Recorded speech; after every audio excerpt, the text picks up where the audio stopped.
എനിക്ക് വീട് പണിയൊക്കെ കഴിഞ്ഞപ്പോൾ തന്നെ എനിക്ക് ഏറ്റവും ഇൻട്രസ്റ്റ് എനിക്ക് എൻ്റെ മുറ്റം റെഡിയാക്കി എടുക്കണം എന്നായിരുന്നു കേട്ടോ. അപ്പം മുറ്റത്തിൻ്റെ മെയിനായിട്ടുള്ളൊരു സംഭവം മേടിക്കാൻ വേണ്ടിയിട്ടാണ് ഞാനിപ്പോൾ ഈ രാവിലെ പോണത്. അതിവിടെ തൊട്ടടുത്തൊന്നും അല്ല കേട്ടോ, ഇവിടുന്ന് അങ്കമാലിക്കാണ് പോണേ. രാജാക്കാട് നിന്ന് അങ്കമാലിക്ക് ഏറെക്കുറെ ഒരു 100 കിലോമീറ്റർ മിച്ചമുണ്ട്. അപ്പോൾ അത്രയും ദൂരത്തിൽ പോയിട്ട് മുറ്റത്തിന് വേണ്ടി സാധനം മേടിക്കാമെന്ന് പറഞ്ഞാൽ അതിന് വേണ്ടി മാത്രം തന്നെ പോകാമെന്ന് പറയണേ അത്ര ഇൻട്രസ്റ്റ് ഉള്ളതുകൊണ്ടാണ് കേട്ടോ. അപ്പോൾ ഇത് നമ്മുടെ കാർ വാഷാണ്. കാർ വാഷിൽ ചെന്ന് കാറിനല്ല പോയത്, ടാറ്റ സുമോ എടുത്തിട്ടാണ് പോകുന്നത്. അപ്പോൾ അതുകൊണ്ട് നമ്മൾ പോയി പകുതി വഴി എത്തണേക്ക് മുന്നേ നമുക്ക് വിശപ്പൊക്കെ തുടങ്ങി. 1:30 ആയപ്പോഴേക്കും പകുതി വഴി എത്തിയുള്ളൂ ഏറെക്കുറെ.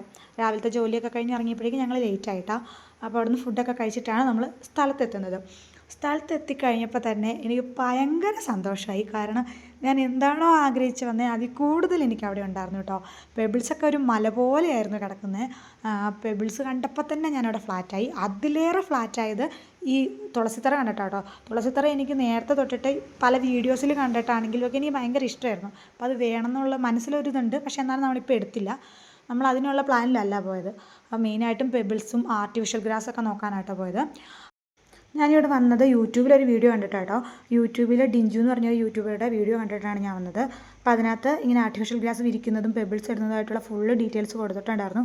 അത് കണ്ടിട്ടാട്ടോ വന്നത് ഞാനിങ്ങോട്ട്. ആർട്ടിഫിഷ്യൽ ഗ്രാസ് എടുത്തു. പിന്നെ 1000 കിലോയോളം എടുത്തു കേട്ടോ പെബിൾസ്. വണ്ടി കയറുമെന്ന് വരെ ഡൗട്ടായിരുന്നു. നമ്മൾ വിചാരിച്ചതുപോലെയല്ല, നല്ല ബുദ്ധിമുട്ടായിരുന്നു വണ്ടിയെ കയറ്റാൻ.